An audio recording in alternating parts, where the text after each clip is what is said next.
The world is filled with incredible objects and rich cultural heritage.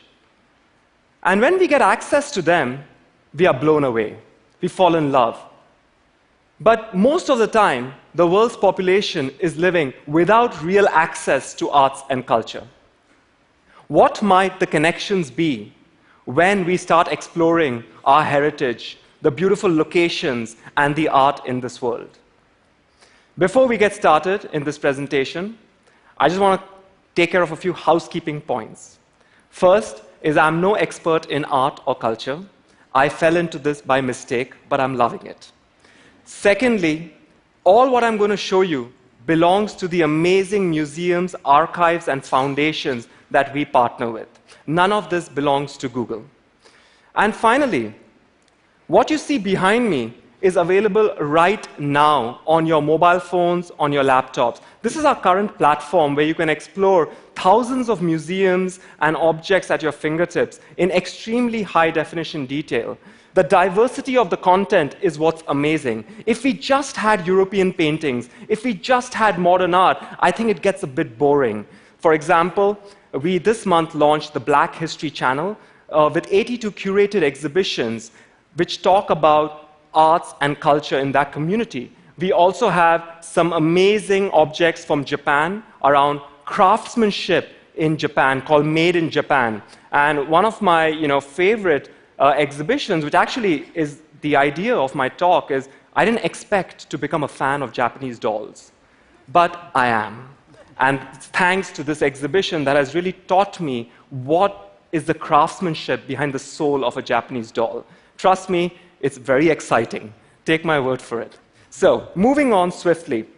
One quick thing I wanted to just showcase in this platform, which you can share with your kids and your friends right now, is you can travel to all these amazing institutions virtually as well. So one of our recent ideas was with the Guggenheim Museum in New York, where you can actually get a taste of what it might feel like to actually be there. You can go to the ground floor, and obviously most of you, I assume, have been there, and you can see the architectural masterpiece that it is. But imagine this accessibility for a kid in Bombay who's studying architecture, who hasn't had a chance to go to the Guggenheim as yet. You can obviously look at objects in the Guggenheim Museum. You can obviously get into them and so on and so forth. There's a lot of information here, but this is not the purpose of my talk today. This exists right now. What we now have are the building blocks to a very exciting future when it comes to arts and culture and accessibility to arts and culture. So I am joined today on stage by my good friend and artist in residence at our office in Paris, Cyril Diane, who is the professor of interactive design at École University in Lausanne, Switzerland. And what Cyril and our team of engineers have been doing is trying to find these connections and trying to visualize a few of these. So I'm going to go quite quick now. This object you see behind me, yes, clarification. Always seeing the real thing is better, in case people try to think I'm replicating the real thing. Okay, so moving on. This object you see behind me is the Venus of Barakat Ram. It's one of the oldest objects in the world, around 233,000 years ago, found in the Golan Heights and currently residing at the Israel Museum in Jerusalem. It is also one of the oldest objects on our platform. So let's assume we start from this one object. And what if we zoomed out and actually tried to experience our own cultural Big Bang? What might that look like? This is what we deal with on a daily basis at the Cultural Institute. Over 6 million cultural artifacts curated and given to us by institutions to actually make these connections. You can travel through time, you can understand more about our society through these. We can obviously look at it from the perspective of our planet and try to see how it might look without borders if we just organize art and culture. We can also then plot it by time, which obviously, for the data geek in me is very fascinating, and you can spend hours looking at every decade and the contributions in that decade and in those years for art, history, and cultures. We would love to spend hours showing you each and every decade, but we don't have the time right now. So you can go on your phone and actually do it yourself. But if you don't mind, and you could hold your applause till later, I don't want to run out of time because I want to show you a lot of cool stuff. So just very quickly. So you can move on from here, obviously, to another very interesting idea. So beyond the pretty picture, Beyond the nice visualization, what is the purpose? How is this useful? And this next idea comes from discussions with curators that we've been having at museums, who, by the way, I've fallen in love with because they dedicate their whole life to actually trying to tell these stories. And one of the curators told me, Amit, what would it be like if you could create a virtual curator's table where all these 6 million objects are displayed in a way for us to look at the connections between them? And let's start. You can spend a lot of time, trust me, looking at different objects and understanding where they come from. It's a crazy matrix experience. But just moving on, let's take the world-famous Vincent van Gogh, who is obviously very well represented on this platform. Thanks to the diversity of the institutions we have over 211 high-definition, amazing artworks by this artist, now organized in one beautiful view. And as it resolves, and as Cyril goes deeper, you can see obviously all the self-portraits, you can see still life.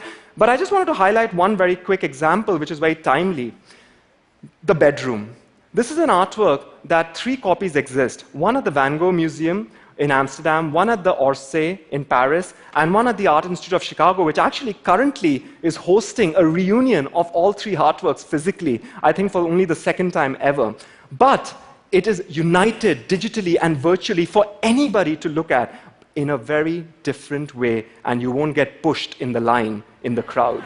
So let's take you and let's travel through the bedroom very quickly so you can experience what we are doing for every single object. We want the image to speak as much as it can on a digital platform. And all you need is an internet connection and a computer. And Cyril, if we could go deeper quickly. I'm sorry, this is all live, so you have to give Cyril a little bit of... Yeah, and this is available for every object. Modern art, contemporary art, Renaissance, you name it, even sculpture. Sometimes you don't know what can attract you to an artwork or to a museum or to a cultural discovery. So for me, personally, it was quite a challenge because when I decided to make this my full-time job at Google, my mother was not very supportive. I love my mother, but she thought I was wasting my life with this museum stuff. And for her, museum is what you do when you go on vacation and you tick mark and it's over, right? And so, it took around 4.5 years for me to convince my lovely Indian mother that actually this is worthwhile. And the way I did it was I realized one day that she loves gold. And so I started showing her all objects that have the material gold in them. And the first thing my mom asks me is, how can we buy these? And, and obviously, my salary is not that high, so, I was like, we can't actually do that, Mom, but you can explore them virtually. And so now my mom, every time I meet her, she's asking me, any more gold, any more silver in your project? Can you show me? And that's the idea I'm trying to illustrate. It does not matter how you get in, as long as you get in. Once you get in, you're hooked. So moving on from here very quickly, is a kind of a playful idea, actually, to illustrate the point of access. And I'm going to go quite quickly on this one. We all know that seeing the artwork in person is amazing. But we also know that most of us can't do it. And even the ones that can and can afford to do it, it's complicated. So, Cyril, can we just load up our art trip, whatever we call it? We don't have a good name for this. But essentially, so we have around 1,000 amazing institutions, 68 countries, but let's start with Rembrandt. We might have time for only one example, but thanks to the diversity, right, we've got around 500 amazing Rembrandt object artworks from 46 institutions in 17 countries. And let's say you, on your next vacation, want to go see every single one of them. That is your itinerary. You will probably travel 53,000 kilometers, visit around, I think, 46 institutions, and just FYI, you might release 10 tons of CO2 emissions. But, but remember, it's art, so you can justify it, perhaps, in some way. So moving on, swiftly from here is something a little bit more technical and more interesting. So all what we've showed you so far uses metadata, right, to make the connections. But obviously, we have something cool nowadays that everyone likes to talk about, which is machine learning, right? And so what we thought is, let's strip out all the metadata, and let's look at what machine learning can do based purely on visual recognition of this entire collection. And what we ended up with is this very interesting map, this clusters that has no reference point information, but has just used visuals to kind of cluster things together. Each cluster is an hour, 2 hours by itself of discovery. But one of the clusters we want to show you very quickly is this amazing cluster of portraits that we found from museums around the world. If you could zoom in a little bit more, Cyril, just to show you, you can just be traveling through portraits. And essentially, you can do nature, you can do horses, and the clusters, galore. So when we saw all these portraits, we were like, hey, can we do something fun for kids? Or can we just do something playful, to get people interested in portraits? Because I haven't really seen, like young kids really excited to go to a portrait gallery, So I want to try and figure something out. So we created something called the Portrait Matcher. It's quite self-explanatory, so I'm just going to let Cyril, show his beautiful face. And essentially what's happening is, with the movement of his head, we are matching different portraits, around the world from museums. And,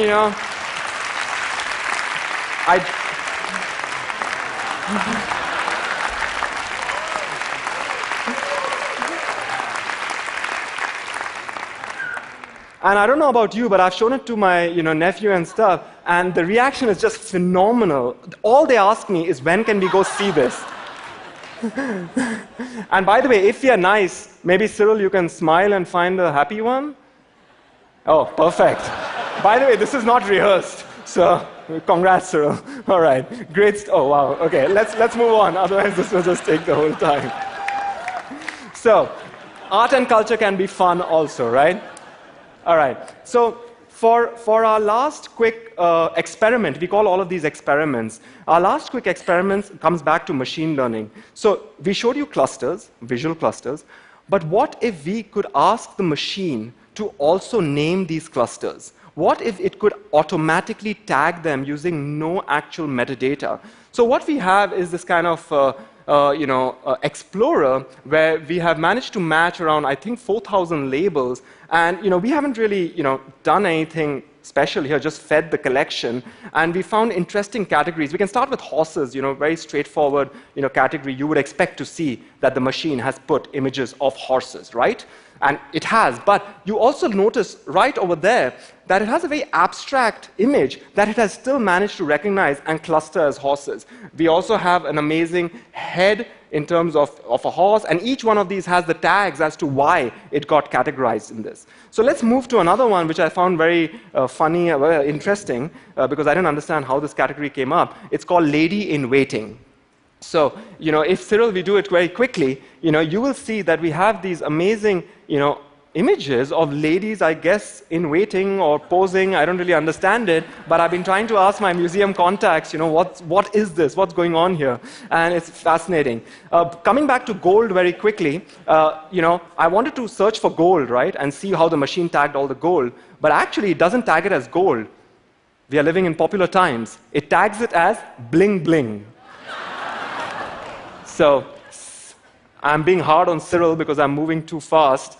But essentially, here you have all the bling-bling of the world's museums, organized for you.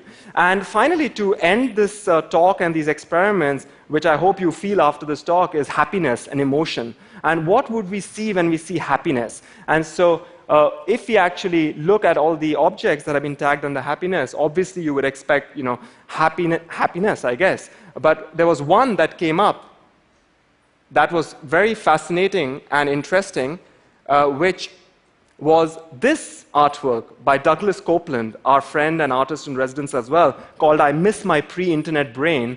And I don't know why the machine feels like it misses its pre-internet brain has been tagged here, but it's a very interesting thought. I mean, I sometimes do miss my pre-internet brain, but not when it comes to exploring arts and culture online. So take out your phones, take out your computers, go visit museums, and just a quick call out to all the amazing archivists, historians, curators who are sitting in museums preserving all this culture, and the least we can do is get our daily dose of art and culture for ourselves and our kids. Thank you.